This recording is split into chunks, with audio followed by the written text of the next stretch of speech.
this past weekend was the largest regional championships ever in the history of the game, with 1,045 players in Dallas, and this is the deck that ended up winning it.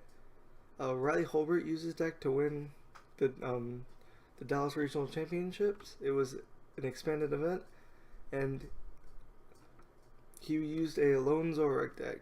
So this deck just uses Zoroark as its main attacker, and this whole deck is just used to streamline Zoroarks and just hit big numbers with Riotous Beating with no alternate attackers really. Runs a 4/4 Zoroark GX. I imagine everyone knows what Zoroark GX does right now. It's a powerhouse in both standard and expanded. Has a trade ability that lets you discard a card from your hand and draw 2 cards. This has a real good synergy with Execute, which allows you to recycle it. And Riotous Beating does 20 times the number of Pokemon you have in play. Skip the 210 with the full bench with Skyfill and the Choice Band. And the Zorua that we choose to run this deck is the Paralyzing Gaze Zorua. You flip coin heads and have it paralyzed. This is the best Zorua to run. In a perfect world, when you have access to every single card, this is the Zorua you should run. But I think throughout all of Dallas and all of testing, I rarely attack with Zorua. I attacked with Zorua once in Dallas, and I ended up going 4, 2, and 3, also playing a different variant of Zoroark GX. So I didn't do so well, but this deck ended up winning.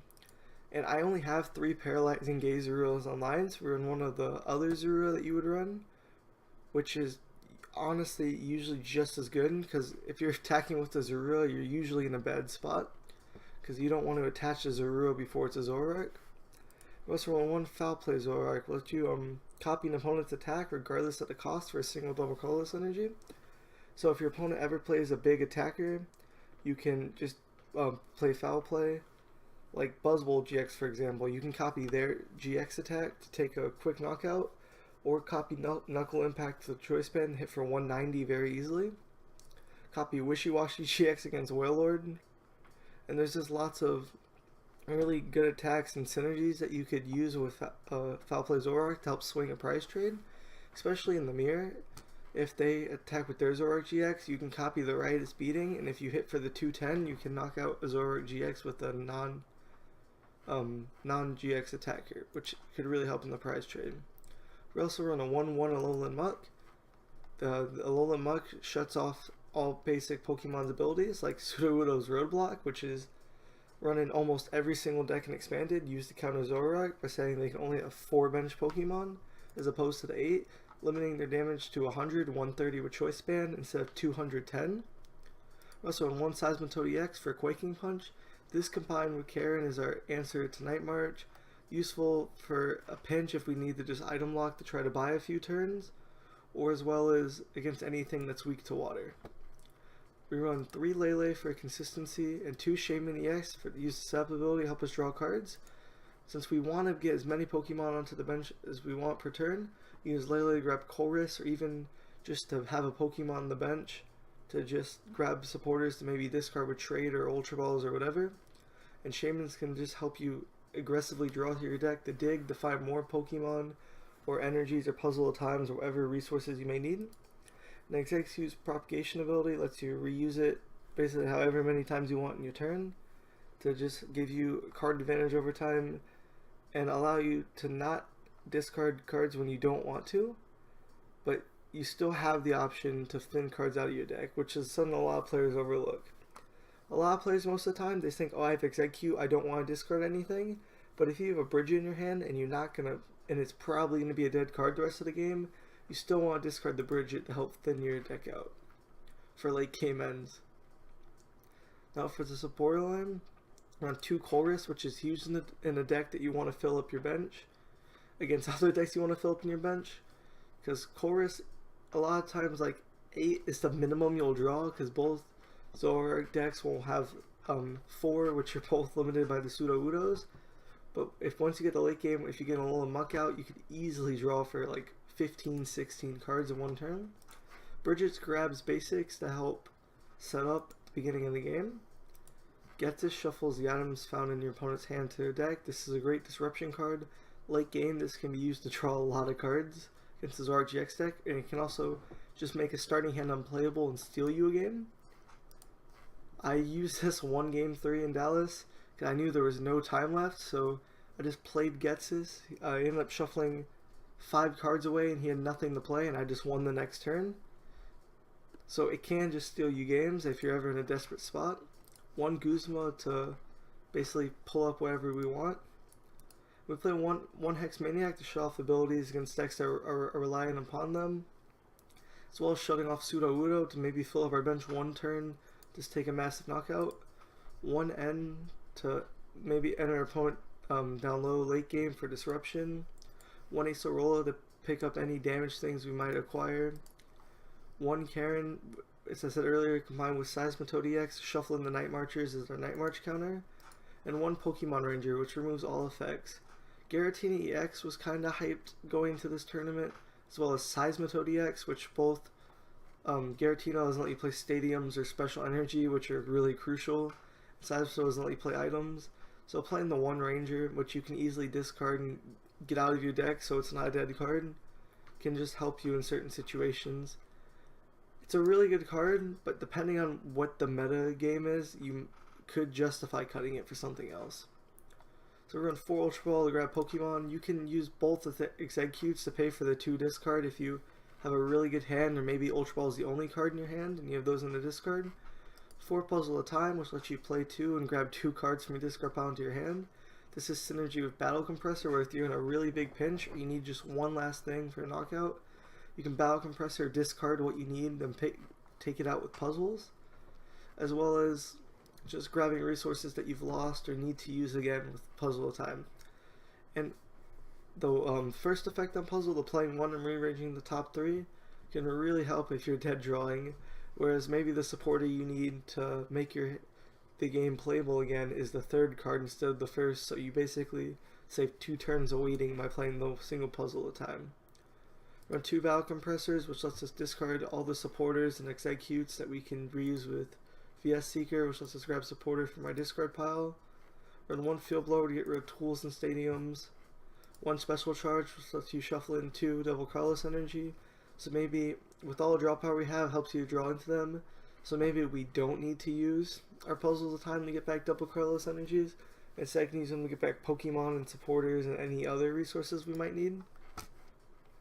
1 Rescue Stretcher to help us get back Pokemon. 1 red card, which makes your opponent shuffle your hand to your deck and draws 4 cards. This combined with a Hex Maniac late game can be really huge and just win you games. As well as, let's say, as Zoroark mirrors go, you and your opponent both have 20-30 card hands, but you want to play supporter other than N, but you also don't want them to have a 30 card hand. You can play red card and keep your supporter free for the turn. We also run 4 Double Colorless Energy so we can attack. 1 Float Stone for retreat, 2 Choice Band for the extra 30 damage, and 1 Computer Search just let you search for any card in your deck. Again, can be used for free with the discarding with Execute. And overall, this deck's really fast, really consistent, and hits for lots of damage. And let's take it into a game and see how it runs. Okay, it looks like we got a game against Jethro EX. So he's calling the coin flip. And we get to go first. This is really good since all of our attackers are evolved Pokemon. Starting Suwudo is not necessarily the greatest, but we have the Float Stone in our hand and it's not the worst thing we could start.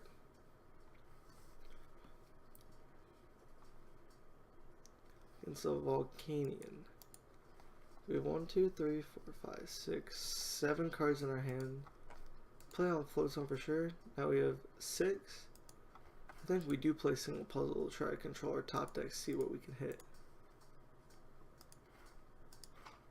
Alright, so we do end up getting the Ultra Ball at the top. We'll take the Choice Band over the puzzle because we don't want the puzzle in our hand, because we might have to discard it and there's nothing to puzzle for this early. Ultra Ball, I think we get rid of Special Charge and Choice Band.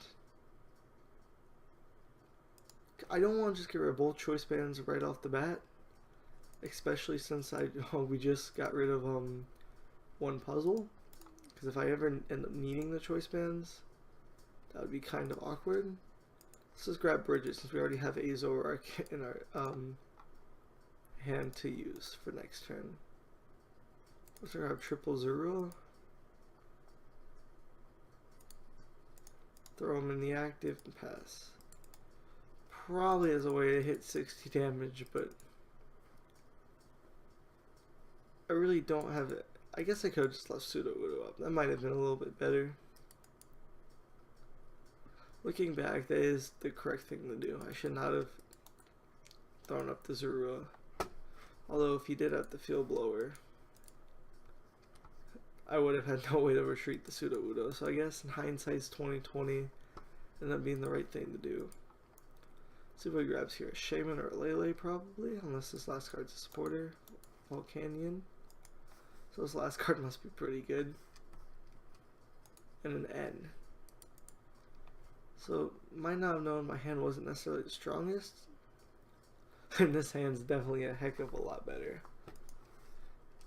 So Steam Up, he's hitting 50 right now. Hopefully he doesn't hit another Volcanion Steam Up, and no, just Power Heater for 50. So we're going to play Battle Compressor first. Get rid of both eggs. And I think Hex Maniac is going to be really huge against this deck. Because he can't one-shot me without using his Steam Up. So if on turns we attack with fresh Zoroark GXs, we use Steam Up, he won't be able to one-shot our Zoroark GXs, which makes the matchup really easy. So let's Chorus for 6. We ignore Zoroark. I think we can. I think it might even be good to discard the Zoroark GX and then pick it up with the Rescue Stretcher. And then just put these two in with the disc. Because now even though our hand looks like it's getting pretty low, we do get to draw an extra 6. And even though we can use Propagation to trade for free, we are going to discard the Bridget because we don't want it in our deck anymore. And we do hit a basic. I'm not sure how strong his hand is, but I don't think I want to red card it from 5 to 4, especially when I don't have that much information, because after a supporter, sometimes you don't necessarily want to play down all your cards, so he could end up having a dead hand or a good hand. Let's see if we have another useful basic off this. We do need one more Pokemon to knock out this Volcanion. I think I'm going to use the Lele, just because. Let's grab Guzma. I don't want to mention Execute, because that's a 30 HP liability, and Lele is not that important at this stage in the game, since most of our supporters are in our hand or in our discard pile to be used with VS Seeker.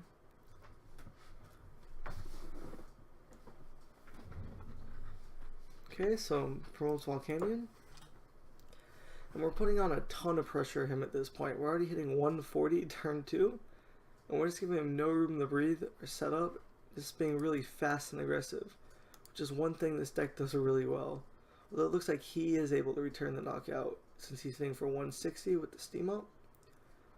But if we can return the knockout here again, he will have he has no like apparent answer for our board. And if we couple that with the Hex, we could end up crippling his board permanently and winning the game based on him just having nothing to do and no other Pokemon on the bench. So let's grab another Execute and trade away. Might have been better to trade away to Guzma to have access to it with VS Seeker.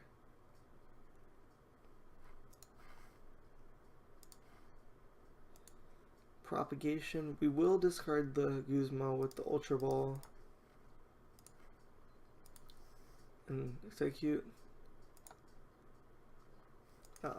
Interesting decision. I don't really want to be using Quaking Punch at this point in the game, even though everything is weak to water, because Zoroark is just one-shotting. I think we do grab another Zorua, because while Power Alchemy is really strong shutting out the Steam Ups, I can just use Hex Maniac on certain turns when I want to accomplish the same effect. And he did play Blacksmith this turn, so I don't have any real read what his hand is. And let's see, 1, 2, 3, 4, 5, 6, 7, 40. We do need 20 more damage, so let's just grab an execute out of the bench. I don't want to put down a second chain as a liability. And we are going to hex him for sure to try to just give him no outs to draw out of the game for Lele or Shaman. Question is, oh, and he just scoops. He knows that we were just going to take the knockout there. And then he would have no other Pokemon, or even if he did, he might have had the bench of Lele or Shaman without drawing, leaving him with the dead hand. And we'd have been so far ahead up in prizes and cards and board setup that he wouldn't have been able to come back. So that's what this deck does really well. It's really fast and aggressive and consistent due to Zoroark GX's trade. Draws massive amount of cards, and you hit all the cards in your deck. So even though that Dallas was filled with hundreds of decks built to counter Zoroark, it was a Zoroark versus Zoroark in the finals to win it all. So see you guys next time, and put any suggestions you guys have in the comments, and have a good day.